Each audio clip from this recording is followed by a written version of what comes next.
Of time remaining on each side. Gentleman from Florida has 5.5 minutes remaining, and the gentleman from West Virginia has 4 minutes remaining.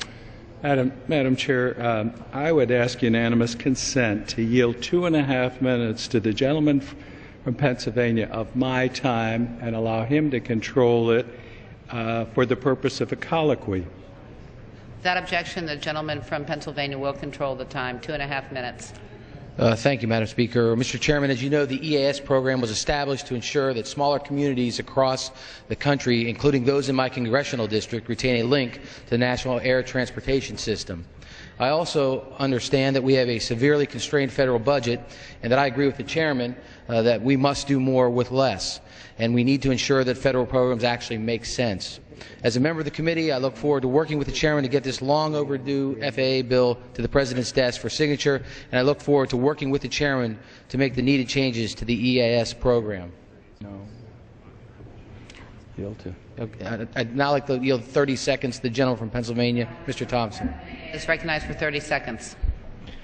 Thank you, Madam Speaker.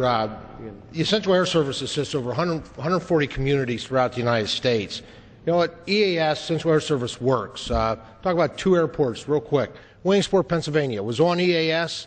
It needed it to get their deployments up. And frankly, what's happened has been successful. It's now off of EAS. The program works. These folks are now operating without that. Du Bois, Pennsylvania, their deployments are growing at this point. And they're on the right track. EAS is serving the correct purpose of what it has. If EAS stops and ends, here's what ends in Du Bois, Pennsylvania. Private sector jobs totaling $9 million in payroll and $28.8 million in economic activity. I just do my best. I encourage the support of the Essential Air Service. I think it's very important for rural America. I agree with the gentleman, and I yield 30 seconds to the gentleman from North Dakota, Mr. Berg. Gentleman from North Dakota is recognized for 30 seconds. This bill will ensure the much needed long-term stability and development of our nation's aviation infrastructure. However, I am incredibly concerned about the provision in this bill that would phase out essential air service. EAS is critical to large states like my own.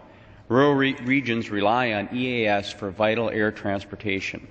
In North Dakota, airports like Jamestown and Devils Lake would not be able to provide the critical air service without this support. I've spoken with Congressman Mica, Chairman Mica, and understand the need for the process to keep moving forward with this bill. This bill contains many good provisions that I support. I also know how vital rural access to essential aviation is. So I'd ask the gentleman from Florida and Pennsylvania if they'd commit to working with me and other members to support the EAS program. I thank the gentleman from North Dakota and recognize the gentlelady from South Dakota, Ms. Noem. I thank the gentleman for yielding. Madam Chair, we've spent the last 3 months debating the need to get spending under control, and it's a good thing. That's why my constituents sent me here. And that's what I plan to continue to do. But we also need to remember that we need to continue to look to get spending under control and help our economy and create jobs. A large part of that is providing certainty for American people. And like many of my colleagues, I represent the rural parts of America. Many of them are concerned with the uncertainty that removing this program, Essential Air Service, too quickly would bring. Many of the communities in rural America, including those in South Dakota that rely on this program, use it as an economic development tool. They understand that they won't be using EAS forever. But I'm concerned, Madam Chair, that we may not be providing them with the time that they need to plan according to under this bill.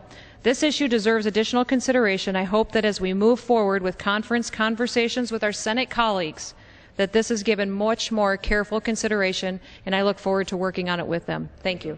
I thank the gentlelady from South Dakota, and we look forward to working with the chairman, gentlelady from South Dakota, the gentleman from Pennsylvania and North Dakota, as we move the bill forward. Gentleman from Pennsylvania's time has expired.